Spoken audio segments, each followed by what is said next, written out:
Hello there. I am Kios, the Ronin Beatmaker, and welcome to a Ronin review. Heart of the Hunter. This film recently came out on Netflix. It is a South African film, and saw the trailer for it, and I was like, okay, a good old fashioned spy thriller with a little bit of a political intrigue to it that is cool. And I have to say, this was a solid spy thriller. Well choreographed fight scenes. The story is good. It's fucking sad. Oh my god. Sorry. Apologies. It is very sad. Well, not very sad, but it's pretty sad, but good still. It's like a sad spy thriller, which is something I was not expecting. Um, Even the ending is bittersweet. Uh, but the lead actor, I really like him. I think this is someone who, hopefully, you know, we keep an eye on him because he does a really good job playing this former, you know, super soldier, super agent, I should say. Well, yeah, he was more of actually like a super killer. He was like a high caliber assassin, and him coming out of retirement unwillingly. Um, it's really good. It's got a powerful message in terms of the the corruption and the racial tensions within South Africa. It does a good job of painting the how like it's weird how the how federal government and privatization starts becoming you can't tell the difference between privatization and the federal government of your country, and they do a good job of kind of merging that murkiness that comes with it and the intelligence behind maintaining a lot of these the suppression of people and society and all that kind of extortion, what have you. It does a really good job of bridging that. Things that we see in Western shows in terms of spies and corruption and politicians. They do a really good job of examining that and the ramifications and also the change of heart that comes with it. But without further ado, let's get into spoilers.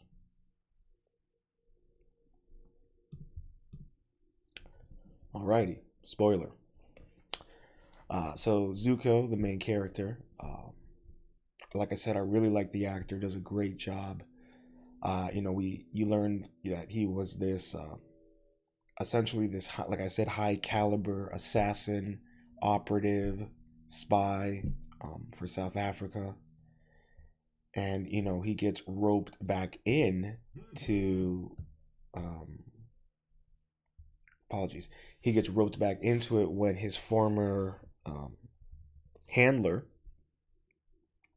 reels him back in because they have an opportunity to essentially expose the current the running, like, how should I put this, the favored politician to win the presidency of the country, and they essentially were doing some of the dirty work for him, but also at the same time they were trying to free their people by targeting corrupt officials within these types of organizations, whether it's privatized firms or within the government.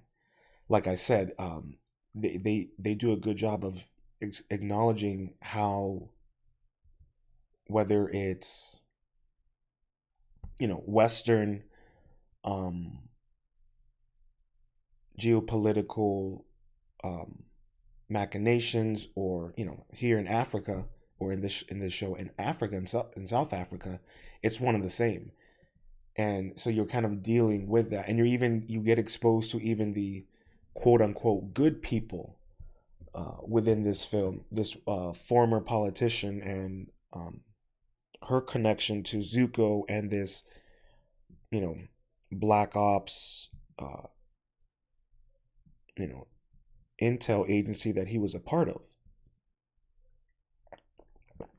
because they were created off the books, within the government, which is no different than the United States. How many off the books agencies are created within the CIA and the FBI, the NSA? You know, you have it. They're there, or CISA, which is the cyber security for the U.S. government. I mean, it gets murky, as you know, and this show does a really good job of really playing into the murkiness of political espionage. Uh, and that's what I really like. And Zuko is a guy who has a change of heart because, you know, he kills a man who turns out to have a son, and the son watched his father get killed. So he didn't want any more of this life. And him kind of being this new a father figure, like I guess you could say the stepfather, um, to the young boy in the film, and Malimbe, the girlfriend, which is, it's so sad what happens to her, with her dying, and it just makes the film like sad, like because they figure out that Zuko was working with his handler now. He's the messenger. He's going to actually take on this mission and expose this politician and all of his corrupt dealings with the intel agency. And it's just sad how she gets kidnapped right in front of her son, and it turns out a former partner of Zuko's within the agency that he worked for is literally, she's a spy within the intel for the government. And it's crazy how she kind of tells, like, she realizes that they're onto her because she keeps on sabotaging the mission to capture Zuko, subtly, but it's also more of the way her subtle reactions to when certain characters died, when her former handler shoots himself on the on the highway, and shoots himself on the edge of the cliff, and falls, and the way she reacted to it. The head of the intel agency, Mo, she was clearly able to tell, okay, there's something off with this girl. Like, they could tell something is not right about her. So I do enjoy even the background characters and their subtleties and their self-awareness, and using their own skills in espionage to kind of weed out, I cannot remember this woman's name. But they do a really good job of examining the intricacies. I just love the intricacies. Like, I love how they really just dealt with how corrupt intel agencies are. Like, they do a really good job of talking about that, and they don't shy away from it. Um, Especially with Mo, and the fact that we find out that her father was part of the apartheid, and worked with the white Africans. And they do a good job also of, you have Zulu being spoken, you have Africana being spoken, you have English being spoken. So they do a good job of diversifying the languages to really make you feel embellished in South Africa, because that's really how it is. You have people speaking English, you have people speaking Zulu, you have people speaking Africana. So they do a really good job of playing into the culture of that world. That's one thing I really also like, is the political, cultural ramifications. I really love that. And with the villain, near the end, where Zuko was just kind of calling him out, and like, I should skin you alive and dry out your bones for what you've done to our people and selling us out. It's really interesting if you're into, like, getting a little bit of that dose of history. They do a subtle job of addressing it. And like I said, with how it's a sad film, the death of Malambe, and now her son kind of being an orphan, and Zuko, essentially being the father. uh they do a good job of using her death. um it's used in a way that works, and it plays to a lot of the strengths and the weaknesses of the film. It does work. It helps. um um I think the scenario of how she died wasn't the best. Her kind of jumping to the jumping off the building and like slipping and not making it. I don't think that was the best way for her to kind of go out, but it was like a desperate situation, and I guess what I liked about it is that they played into like the possibilities of a real scenario of how someone would act, and I really give the actress credit for really playing this woman who has no idea what to do. She's afraid, she's confused, and because of that, it kind of cost her her life. Um, so I really enjoy how they played that. The actress did a really good job of playing that scene. Um, I would have to say that the actresses and the actors, they all were strong. They did a good job of playing their characters. It wasn't over the top or anything like that. It worked, and it was fitting for the environment. Uh, and like I said, for me personally, I think Zuko, he was the strongest, and plus he was the star of the film, but he definitely was the strongest, and his fight scenes were really good. The fight scenes are choreographed well. Um, there's not a lot of cuts. The fight scenes are fairly fluid. Excuse me. You can tell that they um a lot of them did their own stunts, which is cool. And even the female actress, Zuko's former partner in the agency, her fight scenes, her fight scene is good. It's you get concerned nowadays when it comes to the female fight scenes in these like real world scenario films and television, where they kind of make these women have the same strength as men and capabilities, and it's really jarring, and it's off-putting. They don't do that in this film. When she actually take purposely takes off her shoes to trip herself, use that momentum to get ahead on one of the security guards. It's really good when she gets exposed.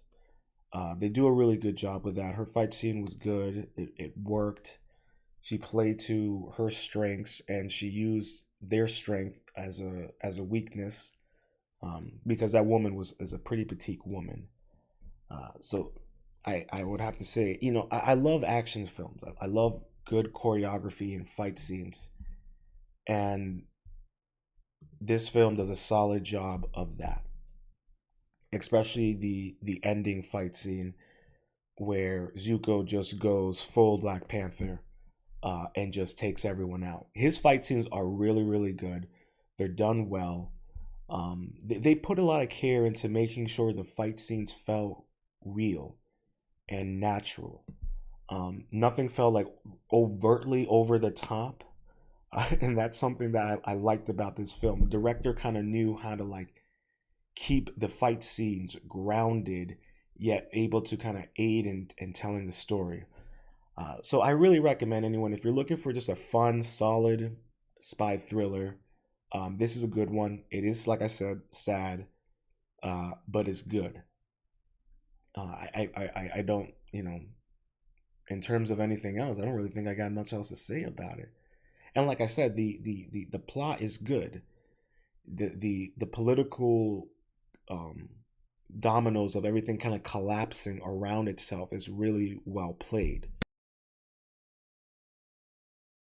Scenarios where everyone is kind of trying to save their necks, but at the exact same time stab each other in the back.